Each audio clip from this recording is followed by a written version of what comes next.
Hi everyone, we're now going to cover the Stair component of the COPAT and just go over a few common errors that we need to make sure we don't have in the test. So Kyle here has basically done his initial component where he went around the cones. He is now into his first flight on the stairs.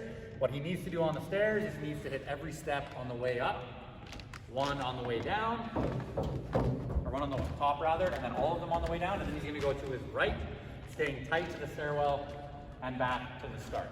So as you saw in our previous video, he will complete 6 flights alternating each side. Now for a few of the faults that we commonly see. At any point we can end any of our occupational tests if we deem the person is out of control. One way that we evaluate that is if people are really reefing on the handles as they go up the stairs. So the handles are there for safety. If at any point we feel like a person is throwing themselves around or using the stair to kind of give themselves momentum, we will ask that you do that section again safely. Now with the stairs specifically, if at any point we miss a stair on the way up or the way down, whichever area that fault happens, we will ask the participant to go back and repeat whichever one they didn't complete. So if Kyle does all of them on the way up and then misses one on the way down, he just has to come back up and complete the section that he didn't complete properly. Okay? Once he's completed 6 successfully and under control, we'll then proceed to the obstacle course.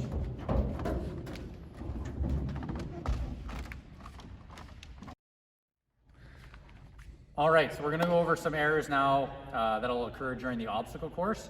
So Kyle has completed his 6th ascent and descent from the stairs. He's now completed that section and he's going to proceed into the obstacle course. So he's going to follow me and he needs to go around to the outside of each cone. At each cone, he's going to do a tight turn around so that he is always proceeding around the cone in the tightest form fashion. So if he goes around the cone, that's no good. And then up and over the hurdle. So common components we see missing is going around the cone in the wrong direction or missing a turn.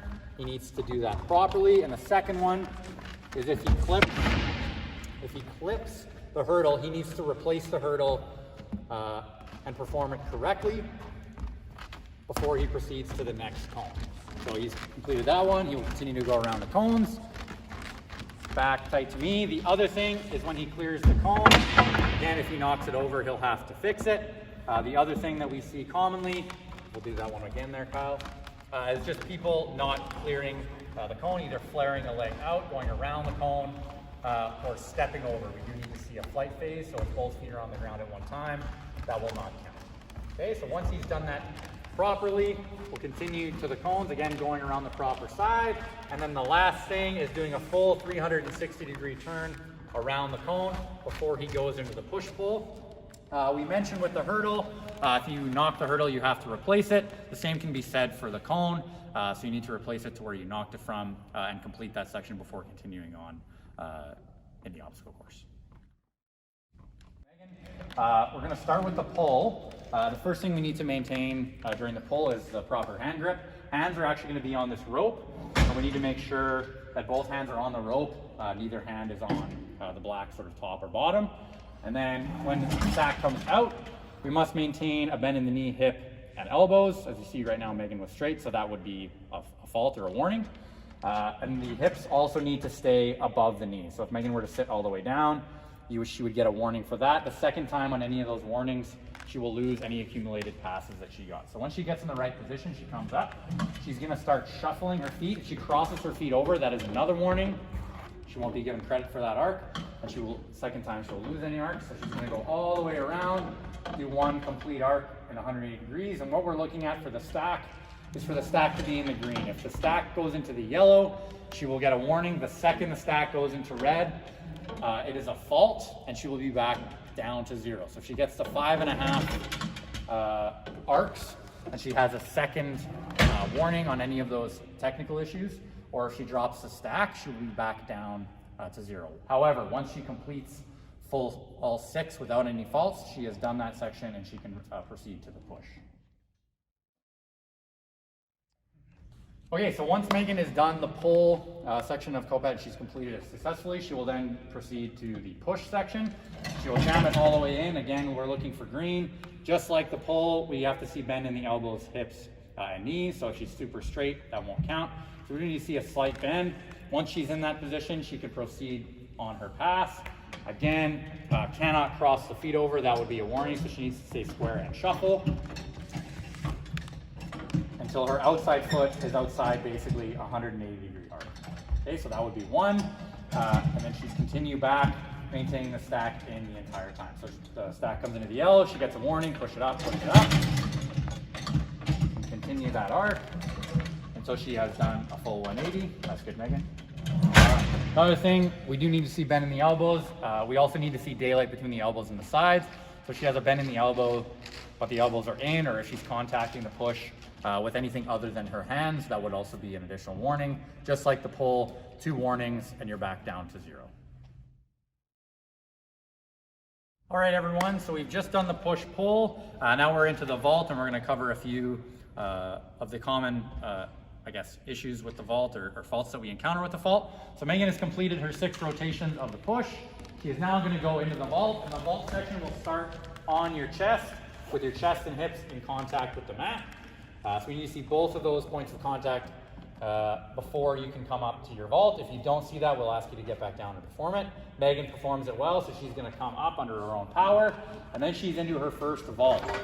For the vault in the COPAT, we need to see only 2 points of contact.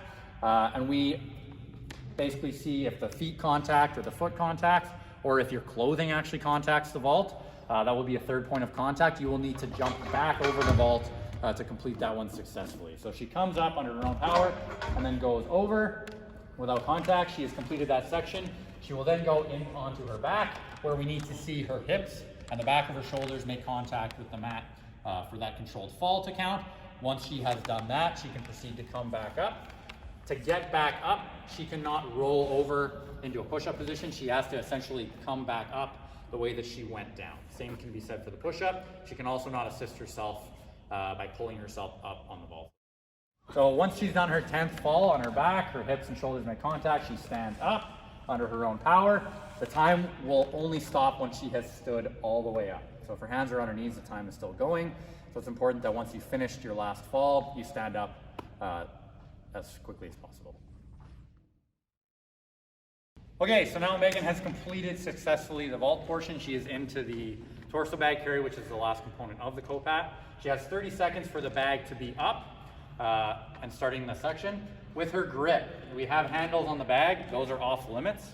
We cannot grab the bottom of the straps. We can't grab inside the bag. It has to be on the cloth on the outside. So that is a requirement. Anything other than that, you will lose that attempt, and you will essentially fail that component of the test. So once she has a proper grip, we want to see her use her legs. So essentially standing up with the bag with her shoulders above her hip height in a safe manner. And once the bag is up, the bag or the hands must be above waist height. Okay, so that's what we're looking for a height standpoint. We also cannot see her scoop the bag or drive her knee up to carry it like so. Okay, so that won't be allowed. She'll need to hold it by the cloth with her wrists above her waist height for the grip to count. Once she does that and the bag is off the ground, if at any point the bag drops back to the ground, that is a fault. You will fail that component of the test. So once it's up, it has to go all the way up into the proper position above the waist. Once it's there, she is into the controlled carry. She cannot run, she has to walk. And if at any point she makes contact with a cone, she will fail that component of the test. And if at any point the bag drops from where it is, she'll fail that component of the test. So she keeps coming back with the bag at the proper height. She'll go all the way back to where she started and just down nice and quietly on the ground. Okay, so Megan held the bag at the proper height, performed the full course without any fault, so she passes that test. Once the bag goes back down, it has to be quietly. We can't drop it on the floor because that would be considered a failed attempt and a failed test. Quick note, if you're a female or anybody that has longer nails, maybe try to file them down because they do have a tendency to be a little uncomfortable when you're just grabbing by the cloth.